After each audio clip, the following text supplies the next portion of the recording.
वैशाख शुक्ल पक्ष की एकादशी तिथि को मोहिनी एकादशी का व्रत रखा जाता है। इस दिन भगवान विष्णु के मोहिनी स्वरूप की पूजा की जाती है तथा एकादशी का व्रत किया जाता है। ऐसा कहा जाता है मोहिनी एकादशी की व्रत कथा सुनने से सभी इच्छाएं पूरी होती है। मोहिनी एकादशी पूजन विधि। मोहिनी एकादशी पूजन विधि। एकादशी के दिन सुबह ब्रह्म मुहूर्त में उठकर पवित्र स्नान करें और साफ स्वच्छ कपड़े पहनें। इसके बाद लाल कपड़ा लपेटकर कलश स्थापना करें और घी का एक दीपक जलाएं। फिर भगवान विष्णु को चंदन, अक्षत, पंचामृत, धूप, दीपक, फल और नैवेद्य आदि अर्पित करें। उसके बाद विष्णु सहस्रनाम का पाठ करें और भगवान विष्णु की आरती करें।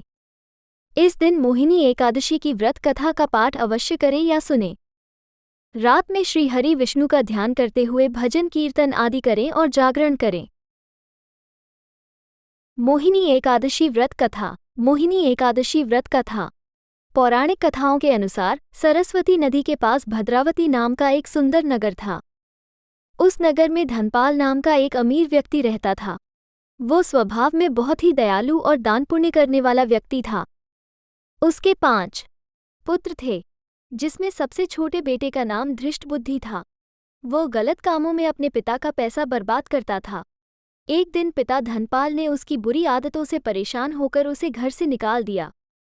धृष्टबुद्धि दुखी होकर जंगल की तरफ चला गया और दिन रात शोक में डूबा रहने लगा। भटकते भटकते एक दिन वो महर्षि कौंडिन्य के आश्रम पर जा पहुंचा।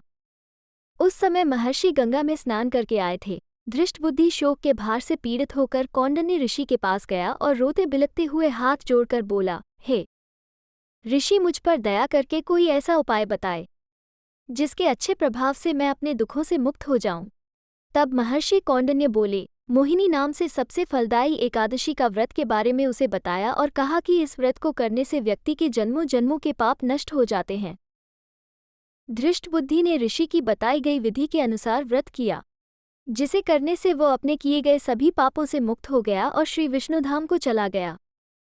माना जाता है कि मोहिनी एकादशी का व्रत करने से व्यक्ति बड़े से बड़े पापों से मुक्ति पा लेता है।